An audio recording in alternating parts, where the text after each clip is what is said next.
क्या बिहार में एक बार फिर से सत्ता समीकरण बदलने वाले हैं? क्या बिहार में सत्ता की चाबी अब उन दलों के पास जाने वाली है जिनकी संख्या तो कम है लेकिन उनकी नाराजगी बहुत ही ज्यादा है? नमस्कार, मैं हूं इंद्र मोहन, आप देख रहे हैं बिहार तक। बिहार में राज्यपाल के कोटे से 12 एमएलसी का मनोनयन होना था, जिसके लिए नीतीश कुमार को पूरी कमान सौंपी गई। नीतीश कुमार ने वो 12 नाम दे दिए, जिसमें 6 बीजेपी के कोटे से थे और 6 जेडीयू के कोटे से। लेकिन जैसे ही ये नाम सामने आए उसके बाद नाराजगी शुरू हो गई। सबसे पहले तो वीआईपी पार्टी की तरफ से नाराजगी जताई गई। उन्होंने कहा कि अगर हम घटक दल में एक साथ थे तो बात करनी चाहिए थी, लेकिन अब खुद जीतन राम मांझी, जो हम पार्टी के राष्ट्रीय अध्यक्ष हैं, वो सामने आए और उन्होंने भी अपनी नाराजगी जताई है कि घटक दलों को आपस में बातचीत जरूर करनी चाहिए। तो फिर से ये सवाल उठने लगा है कि क्या बिहार में आने वाले दिनों में कोई बड़ी राजनीतिक उठापटक देखी जानी है, क्योंकि जिस तरीके से जीतन राम मांझी कह रहे हैं उससे तो यही लगता है। बल्कि दानिश रिजवान ने भी, जो हम पार्टी के प्रवक्ता हैं, उन्होंने भी जो अपनी बातें कही थी उससे यही लगता था कि आने वाले दिनों में एमएलसी के इन 12 सीटों को लेकर तल्खी जरूर बढ़ेगी। हम विश्वास करते हैं नीतीश कुमार जी को और उनका समर्थन भी हम कर रहे हैं और करेंगे भी, लेकिन कहीं न कहीं चूक हुई है। जो विचार हुआ, विचारोपरांत जो 12 नाम तय किए गए थे, बड़ी अच्छी बात होती, चारों घटक को बुला करके इसमें बात तय कर ली गई होती। वैसा न करना मैं समझता हूँ कि उचित नहीं है। नीतीश कुमार जी से ऐसा आशा नहीं था।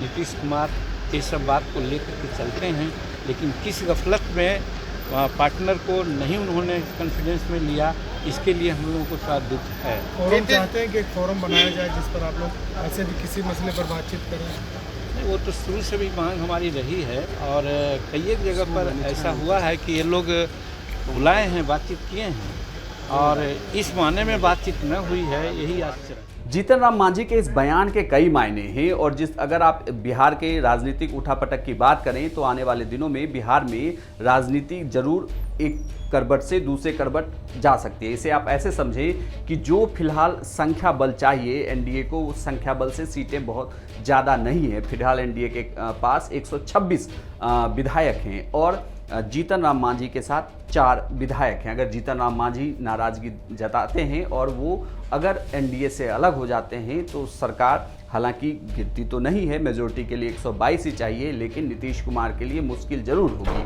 और जिस तरीके से बार बार जीतन राम मांझी इस 12 सीटों को लेकर कह रहे हैं, मनोनीत जो 12 सीटें होनी थी एमएलसी की, उसे लेकर वो नाराज़गी जता रहे हैं, उससे तो ये साफ लगता है कि उनकी जो डिमांड थी, क्योंकि जीतन राम मांझी ने पहले भी कहा था कि उनकी पार्टी चाहती है कि एमएलसी की एक सीट जरूर दी जाए और उनके कोटे से एक और मंत्री बना जाए, या तो मंत्री बने या एमएलसी की एक सीट दी जाए। लेकिन हम ना तो हमको एक सीट मिली और ना ही वीआईपी पार्टी को एक सीट मिली, बल्कि 6 जेडीयू के खाते में गए और 6 बीजेपी के खाते में गए। ऐसे में आने वाले दिनों में क्या होगा यह देखना बड़ा दिलचस्प होगा, क्योंकि जीतन राम मांझी चुनाव से पहले महागठबंधन के ही साथ थे, उसके बाद फिर जेडीयू के साथ हुए हैं और अब जब नीतीश कुमार ने को इसकी पूरी कमान दी गई कि वही सदस्यों का चयन करेंगे और अब जो नाराज़गी जता रहे हैं जीतन राम मांझी, अब यहाँ से देखना होगा कि बिहार की राजनीति किधर जाती है। क्या जीतन राम मांझी नाराज़ जो हुए हैं उनकी नाराज़गी और बढ़ेगी,